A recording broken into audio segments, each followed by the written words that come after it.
Excellencies, ladies and gentlemen, Assalamu alaikum. Let me start by extending a warm welcome to the esteemed foreign policy community of Indonesia and the remarkable global citizen movement. Dear friends, we are living in strained times exacerbated by recent crisis, COVID, the war in Ukraine, and its global impacts. Geopolitical tensions are higher than they've been for decades. Conflict is increasing, democracy challenged, military expenditure is rising, and human rights being eroded. The trends on extreme poverty, hunger, and inequalities are worrying. Our current food systems need transforming, and just when we need it most, skepticism about the international system is growing, particularly in the global south. Many key international institutions do not reflect the reality of today, giving way to trust deficits and age-old partnerships. Look at finance. Global financial institutions were designed by rich countries in the wake of World War II, when many nations were still colonized. They do not today represent the response the world needs, and they are struggling to fulfill their functions. Today, developing countries face a financial hellscape. 40% suffer from paralyzing debt problems, forcing them to choose between basic services and debt servicing. They face borrowing costs up to 8 times higher than those of developed countries. Yet the global financial system is failing to provide developing countries with long-term affordable finance for development and for climate action. It is failing to provide them with a safety net in the face of shocks, and adequate debt relief is nowhere in sight.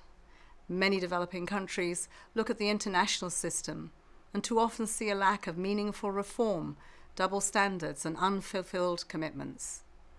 The lack of progress on the Sustainable Development Goals, or SDGs, is a reflection of broken promises on Goal 17.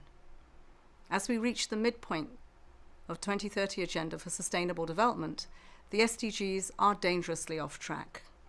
The world is back at hunger levels not seen since 2005, and at our current pace, gender equality is almost 300 years away. Urgent change is needed to rescue the SDGs, reform multilateralism, and revive faith in the international system. A system that has proved itself essential time and time again in developing collective action against critical threats.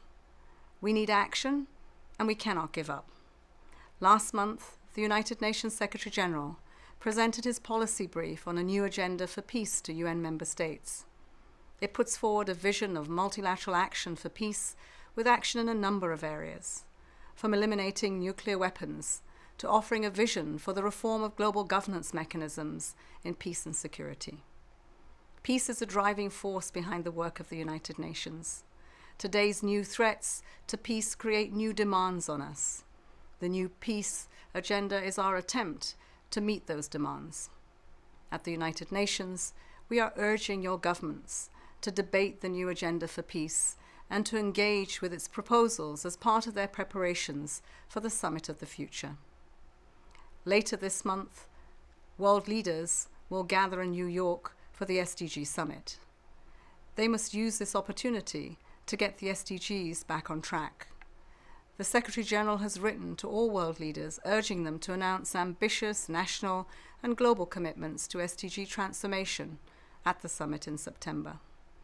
That includes getting behind the SDG stimulus, calls for immediate scaling up of affordable long-term financing for countries in need by at least $500 billion a year.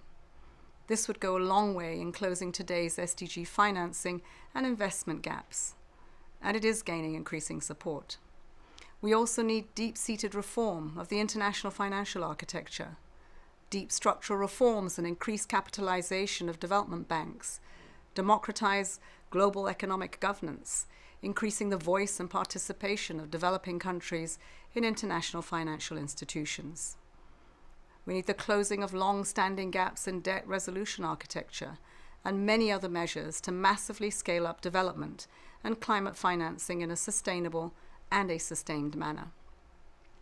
Dear friends, with only 7 years to go to meet the promises of the 2030 Agenda, yes, we're off track, and time is not on our side.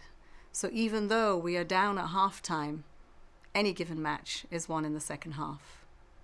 To deliver the promise of the SDGs, we need to implement a winning strategy that scales up solutions to reach everyone everywhere.